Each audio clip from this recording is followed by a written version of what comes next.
We attended a church back in 1990 that had a very radical idea about building a facility, and not just building a facility in a regular amount of time. They wanted to build a facility in 3 days.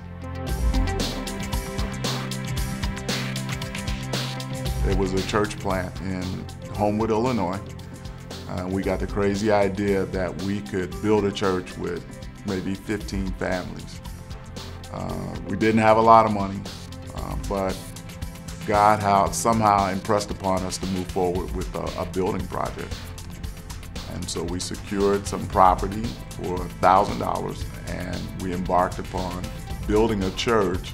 3 days was pretty ambitious, you know, but I mean, there was a lot of legwork that was done prior to that. The foundation was laid. We didn't just grab some sticks and put it all up, but the foundation was laid, and it was just an amazing thing to see. We went from having 200 people that were willing to help us build in the beginning to 80 at the actual time that we started. But within 1 day, we were under roof with heat. And within 3 days, we actually had the facility built out from the inside. God taught me to trust Him beyond what I could see. It's like an Hebrews 11:1.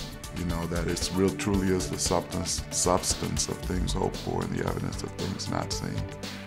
I don't think God calls us ever to do something that we can do. Because if you do, then you're going to take credit for it yourself.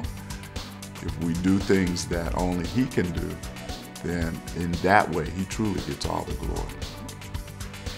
I think it taught me through that building experience also the faithfulness of God. Yeah. You know, that God is always faithful, even when we're not.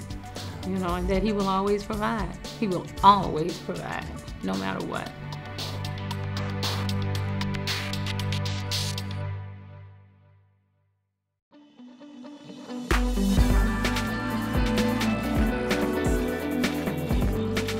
Favorites are a part of life, aren't they? No matter how hard we try to be fair, even, or equal, the reality is we have favorites. We have favorite teams, favorite foods, favorite stores, favorite movies, favorite songs, favorite memories, favorite days of the week, favorite ways to spend our time. And like it or not, we all have favorite people. This reality of having favorites spills into every part of our lives because we even have favorite Bible characters and favorite Bible stories. One of my favorite people in all of Scripture is Jochebed. That's right, Jochebed.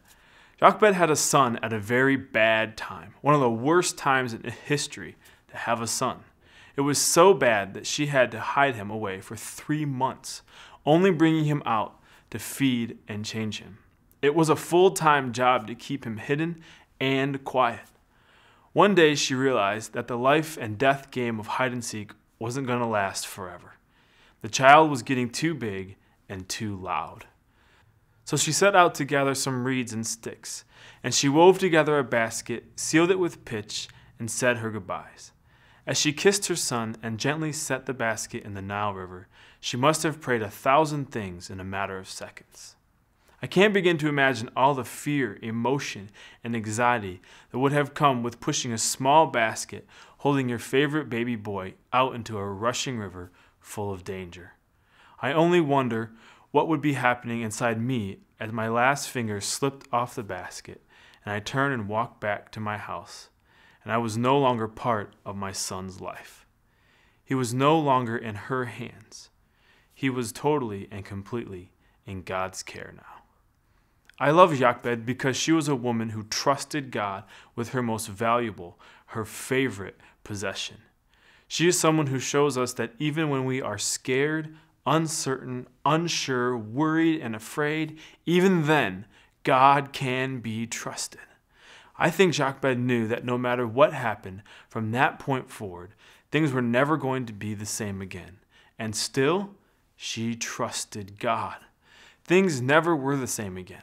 Pharaoh's daughter found the baby boy and adopted him. She named him Moses, and he grew up in the house of the Pharaoh in the lap of luxury, receiving the best education and training money could buy.